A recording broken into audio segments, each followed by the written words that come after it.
K5 Blazer project this week. I'm looking at interior. I called a couple of upholstery shops to find out how much it would be to reupholster 2 front seats and then the rear bench seat.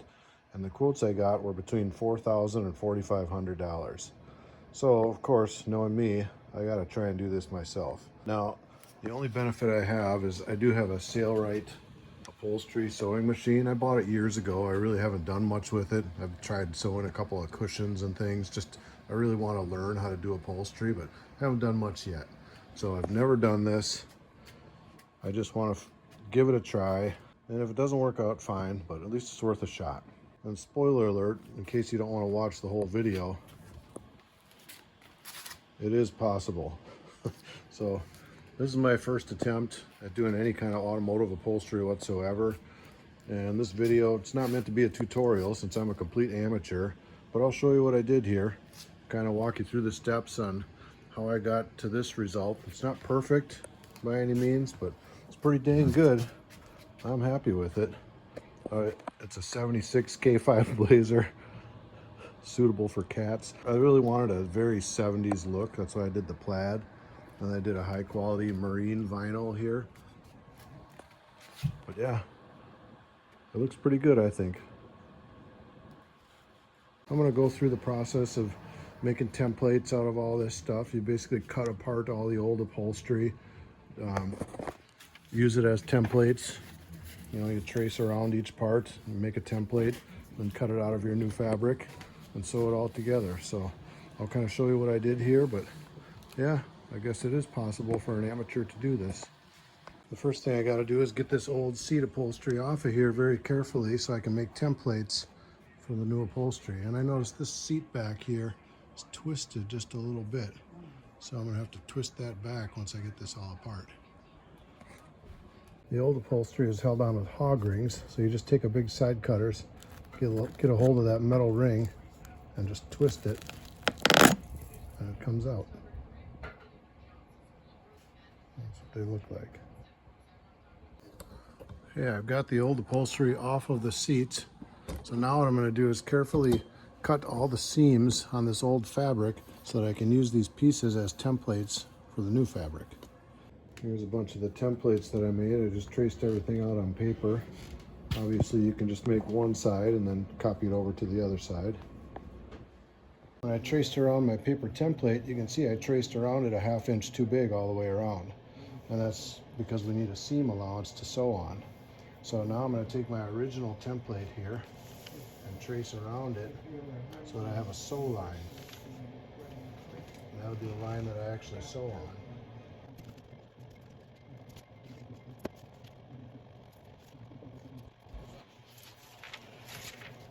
on.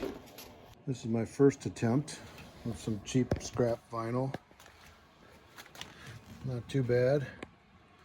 It's kind of a little loose. It's not attached anywhere yet, so I think if you actually attached it, hog ringed it in on the bottom, it would pull some of those wrinkles out. My corners aren't perfect, but I'm learning. I think my pleats are a little too wide, and I only used 1/4 inch foam for the pleats, so the pleats aren't very deep. Next time I'm going to use 1/2 inch foam. But that's my first ever attempt.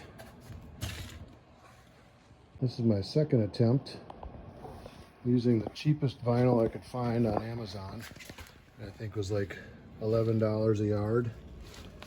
It doesn't look too bad. I even did the piping on the edges. Now I got some bunching in this corner, and I'm learning that the corners are the hardest part. You have to be really careful when you sew the corners not to stretch it or bunch it up, because if you bunch it up while you're sewing it, you're going to sew these wrinkles right into it.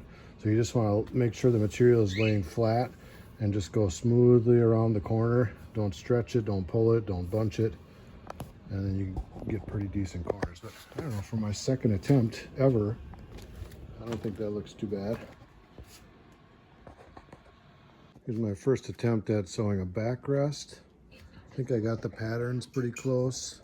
It's not tied down or anything, so that's why it's kind of wrinkly. Again, corners are a little rough. The original corners are pretty tight, although they don't have any foam on the back of their vinyl here, and I put foam. These are foamed panels. So I still need to work on corners. But That's what my first try looks like. It's pretty close. The way you foam the back of this vinyl is you get this foam. This is called scrim foam. It's got like a fabric on the back for your stitches to stick to. So you use a spray adhesive and you spray the foam, and then you spray the back of the vinyl, and then you just lay it on top. Stick it on there. So you're basically gluing those two pieces together. And then when you're done, you trim off all the excess foam, and then you've got a foam backed panel. So that way when you touch the upholstery, it feels soft to the touch. I tried sewing a bunch of different just corner pieces with scrap fabric just to try to practice on corners. See if I could get the corners to come out smoother. Here I just made this top piece just to see if I could get the corners to come out better. They're looking a little better each time I do it.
Now to get these lined up, I want to sew right on this seam here.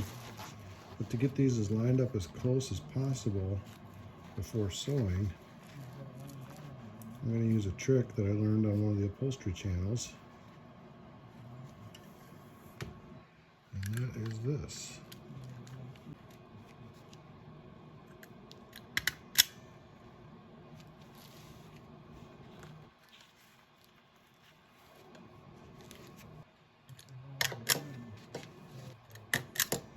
All right, that's stapled together, so now I can just sew it. I can either sew right on top of my blue line, but to cheat a little bit, since I already have a seam right here, I think I'm going to flip it over.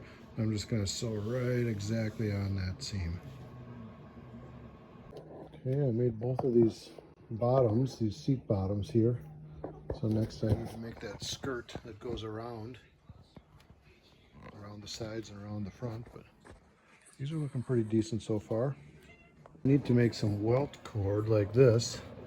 So I start by tracing out some strips on the vinyl, and this ruler is about 1.5 inches wide, maybe just a touch wider than that.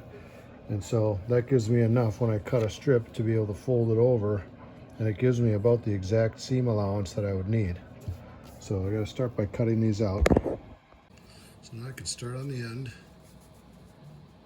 And I don't need to measure this or anything, I just need to fold that over exactly until the two seams meet, the two edges meet. And this sewing machine has a foot on it with a little tunnel built in on the left side here that this cord will go right under.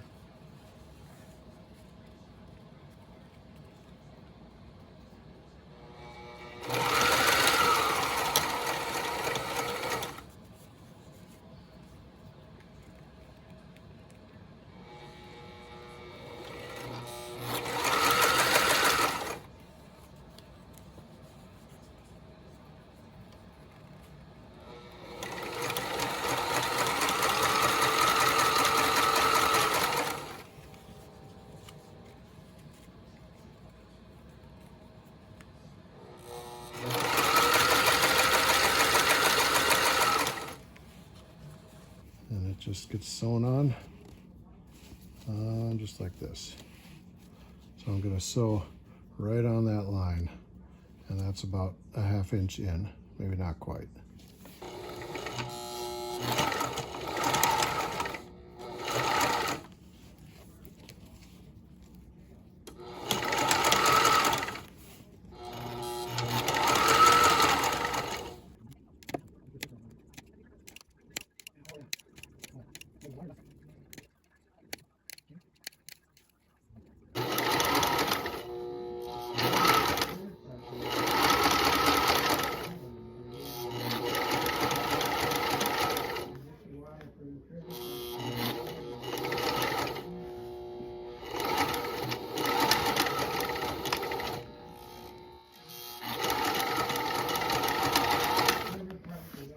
Okay, the piping is sewn on this side all the way around. You can see I stapled it, so now I can take those staples out.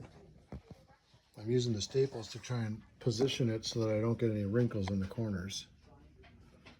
So far so good. I sewed these two parts together, and then I did a top stitch on each side, and I cut that apart twice because the line wasn't straight. So that's one thing you got to be willing to do, is if you don't do it right the first time, you got to be willing to take a razor blade, cut the stitches, and just try again. There's another little trick that you can do. Since I've sewn this seam 3 times here now, this is my 3rd try, what you can do is just sew the thing completely manually. I'm turning the wheel on the sewing machine by hand. I can go as slow as I want. I can make sure I put this little foot down exactly where I want it to go each time. And this is a real slow way to do it, but it's a way you can get it super accurate, because you can take all the time you need. That's a whole lot better. Now I've already sewn the piping on this piece, and you can see I split the edge all the way along to make it go around the corner better. And so now I'm going to sew this skirt piece on. I'm going to line it up, and I'm going to staple it all the way around. Okay, I stapled this together all the way around the whole seam. Now the pros often don't do that, but I'm not a pro. I'm an amateur, and there's no way I'd be able to keep these two pieces perfectly aligned as I'm sewing around that corner. It would get off in a hurry. So the staples are going to help me keep that aligned. I'll sew it, and then I can just pull the staples out once it's together. Yeah, I've just sewn the bottom panel around here, and on the corners the stitch got a little wide, so you can see the stitch underneath the piping there. You're not supposed to be able to see that. It's supposed to be tighter like this, where you can't see the stitch. So I'm going to have to go back in here and just sew another line closer to the piping to try to tighten that up so you don't see the stitches. Okay, I went in and re-sewed this right along that curve, so now it's a lot tighter and you can't see any threads there. So that looks better. All right, I think I got this all trimmed up and got the corners tightened up. So we're going to see what it looks like.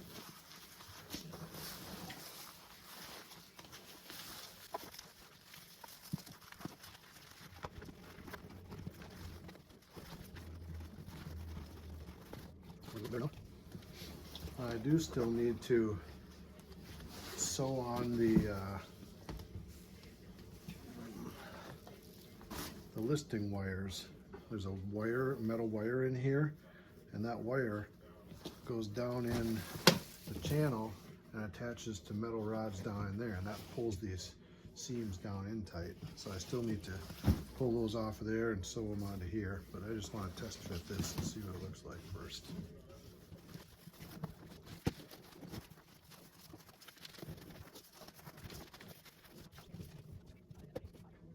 Looks pretty good so far. Look at this beautiful piece.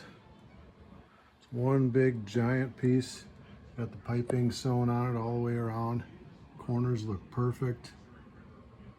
This is this piece. Goes all the way up the side, across the back, all the way down the other side. The most challenging part to sew is this back piece, which is this panel here. It's got real tight corners.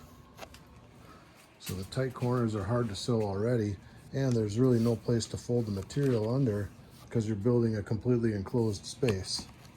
This whole thing is, you're kind of making an enclosed shape here.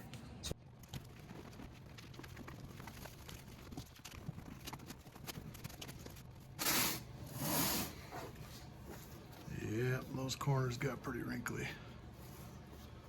I might have to go in there and re-sew that corner though. To hog ring all this new upholstery on, there's metal rods inside these bindings here. So there's a metal rod in here. You can see how this one's already hog ringed onto the frame. There's holes in the metal frame. So we just pull this tight. I'm going to use the same hole that this one's hog ringed into. Take our hog ring pliers, looks like that. And we'll just crimp it tight. There we go. So we just hog ring this metal rod all the way along, and then this will come down and get hog ringed on there too. And that's it. I made one of these diamond patterns too, just for practice, trying to practice sewing straight lines. I always like the look of those. All right, here's what these things look like out in the sun. They look pretty good. They're not perfect. I watched a lot of YouTube videos from professional upholstery channels, and one thing they do every time they finish a set of seats is they have a steamer, and they go around and steam all the upholstery till they get every one of these little wrinkles and stuff out. Now, I don't have a steamer, and I don't think I would even bother buying one. These look fine to me. They're not perfect, but who says they have to be perfect? Blazers down there. I've got the floors and the inner and outer rockers and the kick panels all done on the passenger side. So I got to move to the driver's side, and I'm going to come out with a video on floors and rockers pretty soon here. And I have ordered all the sheet metal for the truck. So hood, fenders, inner fenders, doors, roof skin, quarters, tailgate, all that's going to be coming on a truck any day now. Should be able to make pretty fast progress once all that stuff gets here. Over here is the 76 rear bench seat. You can see it's got these handles on it. It's a fixed frame design, doesn't fold. The handles bolt in the front and the back. This is an 86. This is a folding seat. And I think I'm going to use the foam from this one to redo this seat. This one, the foam is completely flattened out, but they're the same dimensions. I could maybe use the folding seat if I wanted to, but you can see the folding one has kind of these floating handles that I don't like as much. I like these handles that attach on both sides because I want to paint those green to match the truck. I think that would look cool. So I'm not going to show the reupholstery of this in this video. I'm going to get this video wrapped up here, and I'll show this in a future video when I get this done. But I'll figure out a cool way to do the same plaid inserts here, and then I'll paint these bars. I might even upholster these. I don't know. We'll see. Look, they have ashtrays.